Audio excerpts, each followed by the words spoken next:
बच्चों बताओ, what is life? जीवन क्या है? क्या जीवन एक सपने के समान है जिसे हम रात में देखते हैं और दिन में भूल जाते हैं? नहीं, जीवन एक सपना नहीं है। जीवन तो वास्तविक और गंभीर है। कठिन परिस्थितियों का सामना करके जीना ही जीवन है। आज मैं उसी पोयम के बारे में बताने जा रहा हूँ जिसमें पोएट ने जीवन की वास्तविकता को बतलाया है। इस पोयम का नाम है a psalm of life the साम ऑफ लाइफ, जो कि H.W. लॉन्गफेलो द्वारा रचित पोयम है। पहले मैं बता दूं कि द साम ऑफ लाइफ या ए साम ऑफ लाइफ का हिंदी में अर्थ क्या होता है।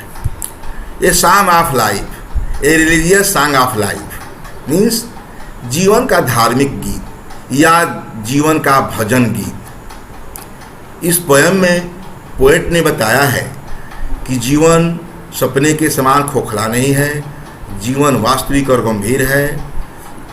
जीवन का उद्देश्य यह नहीं है कि हमको अंत में मरना ही है, अर्थात मृत्यु को प्राप्त करना ही जीवन का उद्देश्य नहीं है, न ही सुख और दुखों को भोगना ही जीवन का उद्देश्य है, बल्कि जीवन का सच्चा या असली उद्देश्य है कि हम आने वाले समय में आज की अपेक्षा अच्छा से अच्छा कोई कार्य कर सके।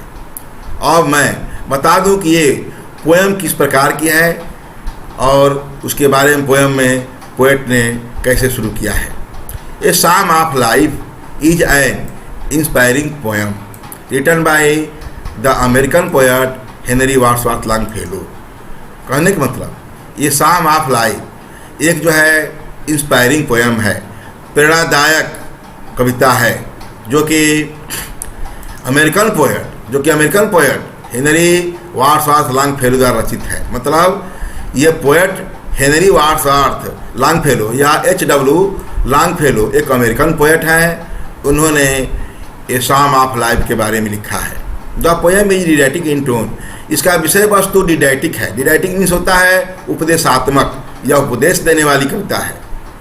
The poem a psalm of life often takes the subtitle what the hearts of the young man said to the psalmist. इस पोएम का a psalm of life often takes the subtitle, इसका प्रायः सब title में उपशीर्षक, इस कविता का उपशीर्षक है क्या है? What the heart of the young man said to the psalmist.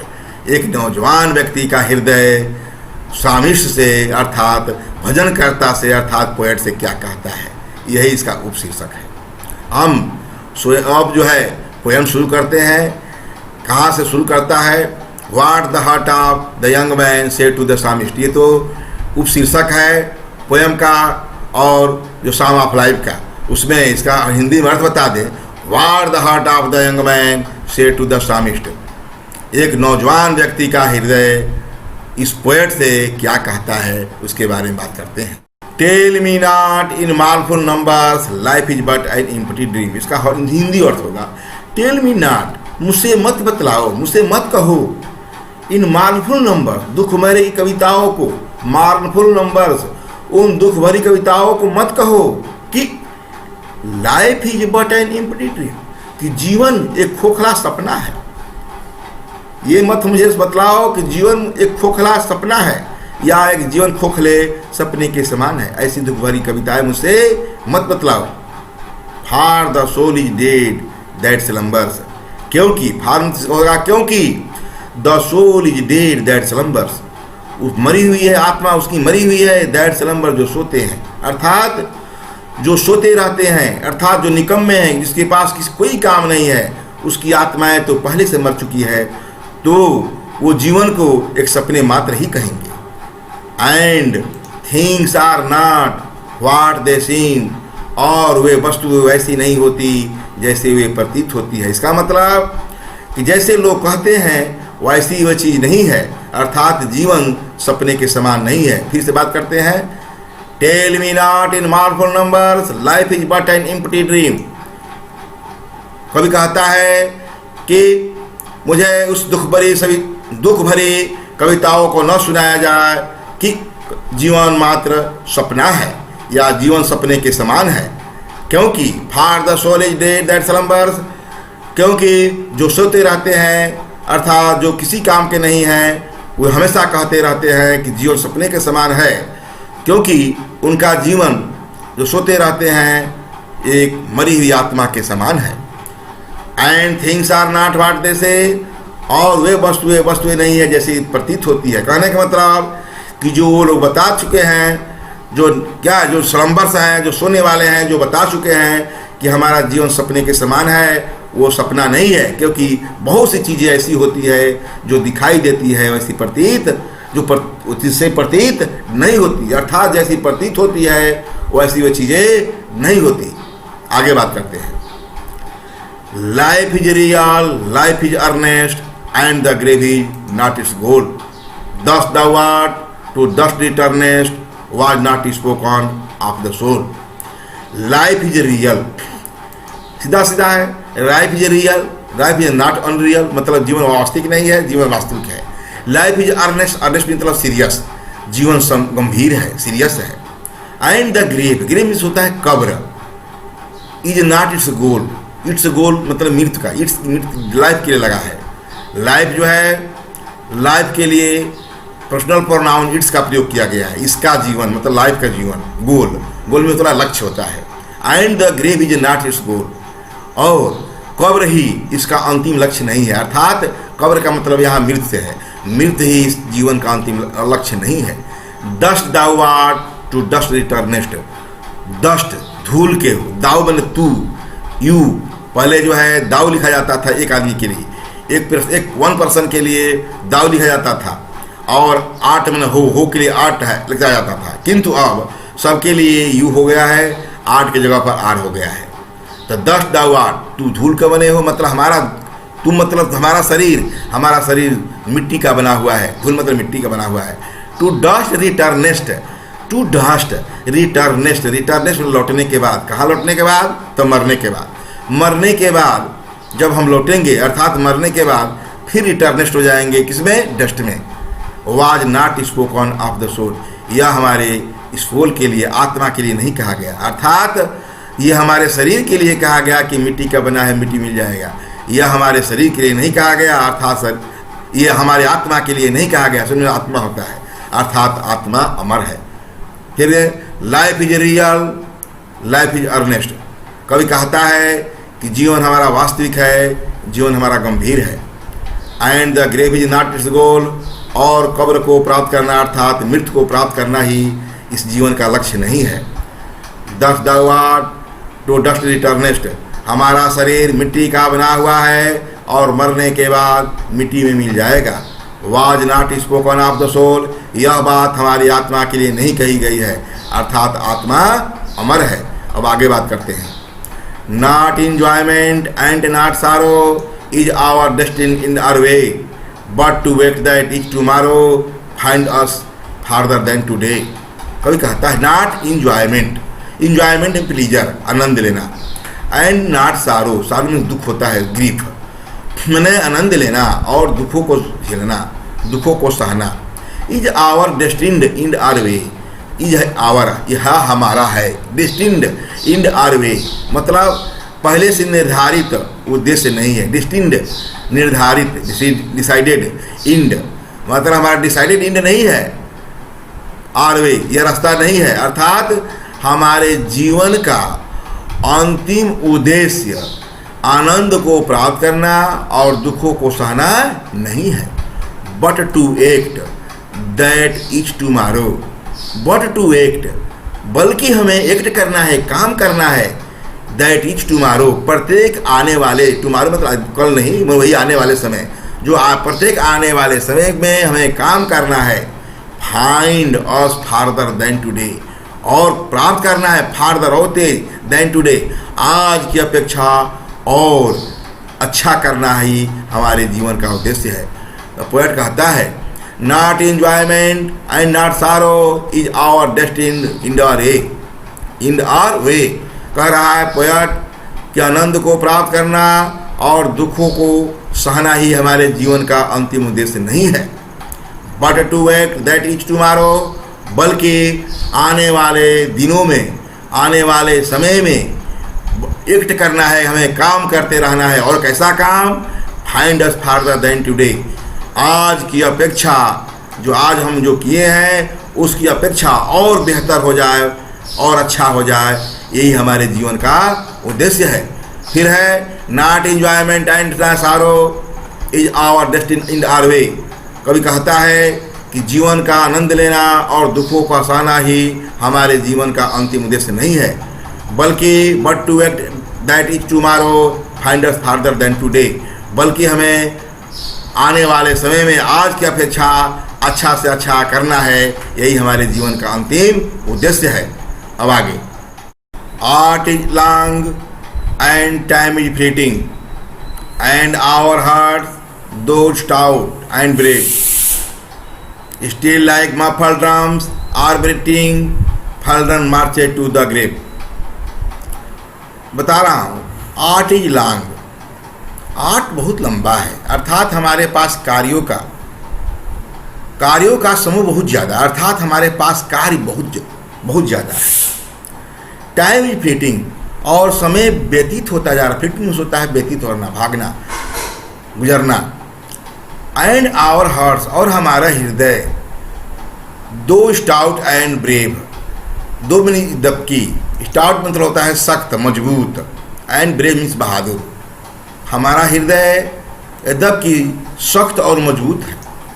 Steel means होता है फिर भी, स्टील मीन्स होता है ऑलवेज, फिर भी, यहाँ फिर भी इसका मतलब है स्टील फिर भी। Like muffled drums, muffled drums, drums मतलब ढोलक, मफल्ड मतलब कपड़े बंधा हुआ, कपड़े बंधे हुए ढोलक के समान। आर बीटिंग, क्या कर रहे हैं? धड़कन ले रहे हैं। Funeral marches to the grave, funeral march कर रहे हैं, मतलब अंतिम दाह संस्कार की यात्रा। टू द ग्रेव मतलब, ग्रेव मतलब कब्र, मतलब मृत्यु की ओर। मतलब जिस प्रकार फंडल मार्च बता दूंगा स्पष्ट, फंडल मार्च मतलब होता है अंतिम दाह संस्कार, ग्रेव मृत्यु यात्रा तक अंतिम दाह संस्कार होता है। जैसे लोग एक लाइन से कदम ताल मिलाते हुए आगे बढ़ते हैं, उसी प्रकार हम भी मृत्यु की ओर कदम ताल बढ़ाते हुए आगे बढ़ रहे हैं। कैसे वो अभी? तो धीरे धीरे, जैसे कि मफल ड्रम्स, मफल ड्रम्स है कपड़े बंधे हुए ड्रम्स, कपड़े बंधे हुए ढोलक से आवाज़ धीमे धीमे आती है, उसी प्रकार हम भी बढ़ रहे हैं। तो बता दें बात ऊपर, art is long and time is fleeting. कभी कहता है कि हमारे पास काम तो बहुत है, किंतु और समय भागता जा रहा है, अर्थात हमारे पास काम की अपेक्षा समय बहुत कम है। And our heart though stout and brave, और हमारा हृदय भी पहले की अपेक्षा ज़्यादा मजबूत और सख्त है। कहने का मतलब, और हमारा हृदय भी सख्त और मजबूत है। मतलब ये नहीं है कि हम साहस खोए हुए हैं, हम बहुत साहसी हैं, पहले जितना भी साहस रहा होगा उससे भी ज़्यादा साहसी हो गए हैं। फिर भी स्टील, फिर भी लाइक मफल ड्रम्स, उस कपड़े बंधे हुए ढोलक की भांति जिसकी आवाज़ धीमे धीमे आती है, उसी प्रकार are beating funeral marching to the grave, हम भी मृत्यु की ओर कदम ताल मिलाते हुए आगे बढ़ रहे हैं। और आगे, in the world's broad field of battle in the bivouac of life, be not like dumb driven cattle, be a hero in the strife. कभी कहता है क्या? In the world's broad field of battle, broad में होता है विस्तृत, wide, चौड़ा, field of battle लड़ाई का मैदान। इस संसार के विस्तृत लड़ाई के मैदान में, in the bivouac of life, bivouac of life, जीवन ऑफ लाइफ, जीवन का विवाक, जीवन का कैंप, अर्थात सिपाहियों, जो सैनिक जो होता है, सेना के जो सिपाही होते हैं, सैनिक होते हैं, उनका कैंप क्षणिक होता है। अर्थात सिपाही अपने कैंप में अस्थायी होते हैं, आज यहाँ है और कल वहाँ जाना है, और उनके कैंप के ऊपर कोई छत नहीं होता। उसी प्रकार हमारा जीवन है। कहाँ पर? तो इस लड़ाई के मैदान में, इस संसार के विस्तृत लड़ाई के मैदान में हमारा जीवन उन सिपाहियों के कैंप के भांति है। जिसके ऊपर कोई छत नहीं है, कोई सुरक्षा नहीं है। Be not like dumb driven cattle. कह रहा है कि जब हमारा जीवन अस्थायी है, हमारे जीवन कठिनाइयों से भरा हुआ है, तो हमें क्या नहीं, be not like dumb driven cattle. तो ड्राइवन मीन्स होता है कंट्रोल्ड, नियंत्रित, काइटल में पशु, नियंत्रित पशुओं की समान हमें गूंगे नहीं रहना चाहिए। जिस प्रकार नियंत्रित पशुओं को हम नियंत्रित करके कर सकते हैं और नियंत्रित करके चाहे जो काम उनसे ले सकते हैं, उस प्रकार हमें नहीं होना चाहिए। Be a hero in the strife, बल्कि हमें एक बहादुर की भांति स्ट्राइप में, संघर्ष में रहना चाहिए। अर्थात उस संघर्ष का, उस कठिनाइयों का चाहे जीवन में कितना भी आए, उन्हें हीरो की भांति, बहादुर की भांति सामना करना चाहिए। इसमें कवि कहता है, in the world's broad field of battle in the bivouac of life. इस संसार के विस्तृत लड़ाई के मैदान में, अर्थात यह संसार हमारे सामने लड़ाई का मैदान है, या हमारे जीवन के लिए यह संसार लड़ाई के मैदान के समान है, और उस लड़ाई के मैदान में हमारा जीवन उन सिपाहियों के कैंप के समान है जिसके ऊपर कोई छत नहीं है। अर्थात यह संसार हमारे लिए, हमारे जीवन के लिए कठिनाइयों से भरा हुआ है। ऊपर 2 लाइन करते ही हुआ, be not like drum driven cattle. चूँकि जब हमारा जीवन कठिनाइयों से भरा हुआ है, तो हमें नियंत्रित पशुओं के समान चुप नहीं रहना चाहिए, गूंगा नहीं होना चाहिए। Be a hero in the strike, बल्कि उन कठिनाइयों के सामना हमें एक हीरो की भांति, एक बहादुर की भांति करना चाहिए। Trust no future however pleasant, let the dead past bury its dead. कभी कहता है कि trust no future, no future, trust means विश्वास, बिलीव, भविष्य में विश्वास मत करो। हाउएवर प्लीजेंट, चाहे वह कितना भी प्लीजेंट क्यों न हो, आनंदमयी क्यों न हो।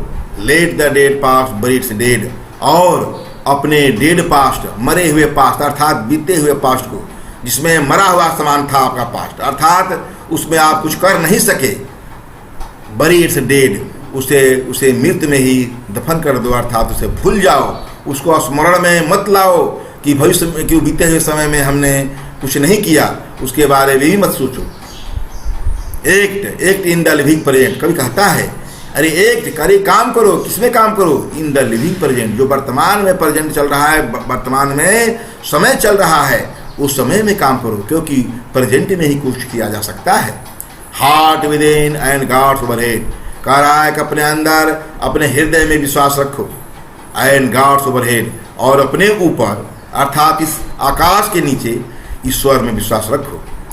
पोएट कहता है कि trust no future however present, भविष्य जो है कितना भी सुखमयी क्यों न दिखाई दे, इसके लिए विश्वास, उसमें विश्वास मत रखो, इसके लिए मत सोचो। Late the dead past bury its dead, न ही अपने बीते हुए समय के लिए पश्चाताप करो जिसमें आपने कुछ नहीं किया, बल्कि उसको भूल जाओ। Act in the living present. कभी कहता है कि एक्ट, काम करो, चाहे जितना भी कठिन परिस्थितियाँ क्यों न हो, काम करो, और कहाँ का कब काम करो, इस लिविंग प्रेजेंट में, जो समय वर्तमान में चल रहा है उसमें आपको काम करना है, क्योंकि कोई भी काम वर्तमान में ही किया जा सकता है। Heart within and God's overhead, अपने हृदय में विश्वास रखो, और अपने ऊपर, अपने सिर के ऊपर, या कहिए आकाश के नीचे, अपने ऊपर ईश्वर में विश्वास रखो। Lives of great man are reminders we can make our life sublime and departing, leave behind us footprints on the sands of time. Lives of great men, lives, life का प्लूरल लाइव्स होता है। Lives of great man, महापुरुषों का जीवन, all remind us, हम सभी को स्मरण कराता है, या हम सभी को स्मरण करना चाहिए।